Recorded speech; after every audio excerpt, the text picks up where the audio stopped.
Gold, trusted gold buyers. మీరు తాకట్టు పెట్టిన బంగారాన్ని విడిపించి ఈ రోజు ఉన్న మార్కెట్ ధరకు కొనబడను.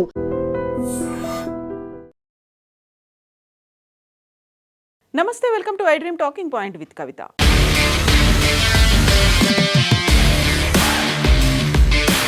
పహల్గామ్ ఉగ్రదాడి జరిగి ఏడాది పూర్తయిన సందర్భంగా దేశమంతా ఆ రోజు జరిగినటువంటి మారణకాండని గుర్తు చేసుకుంటోంది. ఈ సమయంలోనే భారత్ పాకిస్తాన్ మధ్య మాటల యుద్ధం కూడా జరుగుతోంది.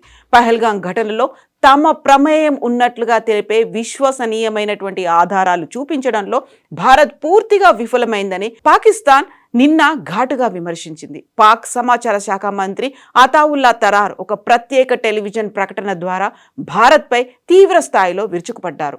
పహల్గామ్ కావాలని ప్లాన్ చేసిన ఒక కుట్ర అని, అందులో అసలు తమ ప్రమేయమే లేదని పాకిస్తాన్ సమాచార శాఖ మంత్రి అతావుల్లా తరార్ అంటున్నారు. అందుకే భారత్ ఇప్పటి వరకు అందులో పాక్ ప్రమేయం ఉందని ఒక్క ఆధారం కూడా చూపించలేకపోయిందని వ్యాఖ్యానించారు.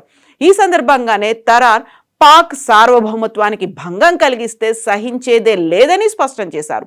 పహల్గామ్ దాడి ఒక డ్రామా అంటూ పహల్గామ్ దాడిని భారతే స్వయంగా ప్లాన్ చేసుకున్న తప్పుడు కుట్ర అని తరార్ అంటున్నారు. ఈ ఘటనపై స్వతంత్ర అంతర్జాతీయ విచారణ జరపాలని పాక్ ప్రధాని షహబాజ్ షరీఫ్ చేసిన ప్రతిపాదనను భారత్ కావాలనే పక్కన పెట్టిందని తరార్ ఆరోపిస్తున్నారు. సంఘటనా స్థలానికి పోలీస్ స్టేషన్ కు మధ్య దూరం ఎక్కువగా ఉన్నప్పటికీ దాడి జరిగిన 10 నిమిషాల్లోనే ఎఫ్ఐఆర్ నమోదు చేయడం చూస్తుంటే ఇది ముందుగా వేసుకున్న ప్లాన్ అని అర్థమవుతోంది అని తరార్ విశ్లేషిస్తున్నారు. అంతర్గత సమస్యలను బయటపెడుతున్నటువంటి భారత్ తన అంతర్గత ఉగ్రవాద సమస్యలను బయట దేశాల మీదకు నెడుతోందని, అంతర్జాతీయంగా గుర్తింపు పొందిన జమ్మూ కాశ్మీర్ వివాదాన్ని మాత్రం తన సొంత విషయంగా చిత్రీకరిస్తోందని తరార్ ఎద్దేవా చేస్తున్నారు. భారత్లోని మైనారిటీలు, ముఖ్యంగా ముస్లింలు హిందుత్వ భావజాలం కింద అణచివేతకు గురవుతున్నారని తరార్ విమర్శించారు. కుల్భూషణ్ జాదవ్ అరెస్ట్, విదేశాల్లో సిక్కు నేతలపై దాడులు భారత్ అనుసరిస్తున్న ఉగ్రవాద విధానాలకు నిదర్శనమని అని అంటున్నారు. అంతేకాదు పాకిస్తాన్ సార్వభౌమత్వానికి భంగం కలిగిస్తే సహించేదే లేదని హెచ్చరించారు తరార్. ప్రధాని షహబాజ్, ఫీల్డ్ మార్షల్ ఆసిమ్ మునీర్ నాయకత్వంలో దేశ రక్షణ దళాలు ఏకతాటిపై ఉన్నాయని స్పష్టం చేశాడు. గతేడాది పహల్గామ్ దాడి తర్వాత భారత్ అకస్మాత్తుగా పాకిస్తాన్పై క్షిపణి దాడులకు దిగిందని, దానికి తాము ధీటుగా బదులిచ్చామని తరార్ గుర్తు చేశారు.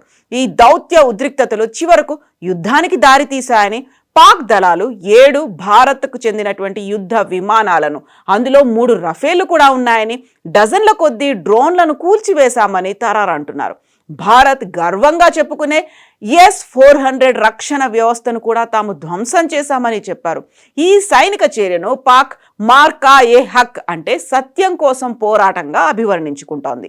అమెరికా మధ్యవర్తిత్వంతోనే మే 10న కాల్పుల విరమణ ఒప్పందం కుదిరే వరకు ఈ ఘర్షణ కొనసాగింది అనేది మనకు తెలిసినటువంటి మాట. అయితే దీనికి సంబంధించి ఇంకొక వార్త కూడా ఇప్పుడు సంచలనం కలిగిస్తోంది. పహల్గామ్లో ఉగ్రవాదుల దాడి జరిగి ఏడాది పూర్తయింది. అయినప్పటికీ మారణ హోమం మిగిల్చినటువంటి మృతుల 26 కుటుంబాలను ఇంకా వెంటాడుతూనే ఉంది. తాజాగా ఆ ఘటనకు సంబంధించి మరో కోణం వెలుగులోకి వచ్చింది. ఆ రోజు దాడికి పాల్పడిన 3 పాకిస్తానీ ఉగ్రవాదులకు స్థానికులైనటువంటి 2 ఆశ్రయం కల్పించినట్టుగా తెలుస్తోంది. ఉగ్రవాదుల గురించి వారు పోలీసులకు చెప్పే అవకాశం ఉన్నా చెప్పకుండా రహస్యంగా ఉంచారని వెల్లడైంది. చెప్పకుండా ఉండడం కోసం వారు ఉగ్రవాదుల నుంచి 3,000 రూపాయలు లంచం తీసుకున్నట్లుగా NIA విచారణలో తేలింది. గత ఏడాది ఏప్రిల్ 22న ఉగ్రవాదుల దాడి జరిగింది. అంతకుముందు రోజు అంటే ఏప్రిల్ 21 రాత్రి 10:30 గంటల సమయంలో స్థానికులు పర్వేజ్ అహ్మద్, బషీర్ అహ్మద్ వద్ద 3 ఉగ్రవాదులు ఆశ్రయం పొందారు. ఆ సమయంలో వారి వద్ద ఆయుధాలు కూడా కనిపించాయి. ఉర్దూ, పంజాబీ కలగలిసినటువంటి భాషని ఆ 3 తీవ్రవాదులు మాట్లాడారు. లష్కరే తోయిబా అగ్ర కమాండర్, ప్రధాన నిందితుడు సాజిద్ జాట్ అలియాస్ అలీభాయ్ గురించి వారు మాట్లాడుకున్నారు. తమ ప్రాంతంలో దాడి జరగడం ఖాయమని వారి మాటల్ని బట్టి అర్థమైనా ఆ 2 పోలీసులను అప్రమత్తం చేయకుండా మౌనంగా ఉండిపోయారని NIA వర్గాలు వెల్లడించాయి. 5 గంటల పాటు వారి వద్ద ఆశ్రయం పొందిన ఆ 3 ఉగ్రవాదులు అక్కడే తినేసి వెళ్ళిపోయారు. అందుకోసం 3,000 రూపాయలు కూడా ఇచ్చారు. తర్వాత ఏప్రిల్ 22న దాడి జరగడానికి కొన్ని గంటల ముందు మధ్యాహ్నం 12:30 గంటల సమయంలో ఆ ఉగ్రవాదులు బైసారన్ లోయలోని ఒక కంచె వెనకాల దాక్కున్నారు. ఆ విషయాన్ని పర్వేజ్ అహ్మద్, బషీర్ అహ్మద్లు గుర్తించారు. అప్పుడు కూడా పోలీసులకు కానీ స్థానిక టూరిస్ట్ ఆపరేటర్లకు కానీ ఆ ఇద్దరు సమాచారం ఇవ్వలేదని వెల్లడైంది. ఆ ఇద్దరు తమ గుర్రాలను ఎక్కడానికి పర్యాటకులు ఎవరైనా వస్తారా అని మాత్రమే చూసుకున్నారు. మధ్యాహ్నం 1:30 సమయంలో కొందరు పర్యాటకులు రాగానే వారిని పహల్గాంలోని బైసారన్ లోయకు ఆ ఇద్దరు తీసుకెళ్లారు. ఆ తర్వాత కొన్ని గంటలకు అక్కడ కాల్పుల మోత వినిపించడం, ఆ వాతావరణమంతా రక్తసిక్తమవడాన్ని చూశారు. ఆ తర్వాత జరిగినటువంటి సంఘటనతో తమకేం సంబంధం లేదన్నట్టుగా నిశ్శబ్దంగా అక్కడి నుంచి జారుకున్నారని ఎన్ఐఏ విచారణలో తేలింది. ఎన్ఐఏ వారిని గత ఏడాది జూన్ 22న అరెస్ట్ చేసింది. డిసెంబర్లో ఫైల్ చేసినటువంటి ఛార్జ్ షీట్లో సాజిద్ జాట్తో పాటుగా ఆ ఇద్దరు స్థానికుల పేర్లను కూడా చేర్చింది. మొత్తానికి 3,000 రూపాయల కోసం ఆశపడి 26 మంది పర్యాటకుల ప్రాణాలని ఆ ఇద్దరు స్థానికులు తీసినట్టుగా భావిస్తున్నారు. సో 3,000 విలువ 26 ప్రాణాలు. ఇప్పటికైతే అక్కడ ఉన్నటువంటి స్థానికులు వారి ఉగ్రవాదులకు హెల్ప్ చేశారు అనేది అయితే ఐడెంటిఫై చేశారు. బట్ జరిగినటువంటి ఉగ్రదాడి కేవలం భారత్ చేసినటువంటి కుట్ర, ఒక పెద్ద డ్రామా అనే మాటని పాకిస్తాన్ ఇప్పటికి కూడా చెప్తుంది. అంతర్జాతీయ సమాజం జరిగినటువంటి దాడిని ఖండించినప్పటికి కూడా పాకిస్తాన్ తన బుద్ధి మార్చుకోలేదు అనేటువంటి విశ్లేషణలు కూడా వినిపిస్తున్నాయి. మీరేమనుకుంటున్నారో కామెంట్స్ రూపంలో తెలియజేయండి. And for more videos, Please subscribe to iDream. Please subscribe to iDream. Please subscribe iDream. And please subscribe to iDream. For more videos, subscribe to iDream.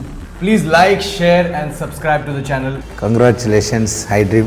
Subscribe to iDream. Subscribe to iDream. So subscribe to iDream Media. iDream की iDream team अंदर की huge congratulations. Please subscribe iDream Media. Please subscribe to iDream. Subscribe iDream. Please subscribe to iDream.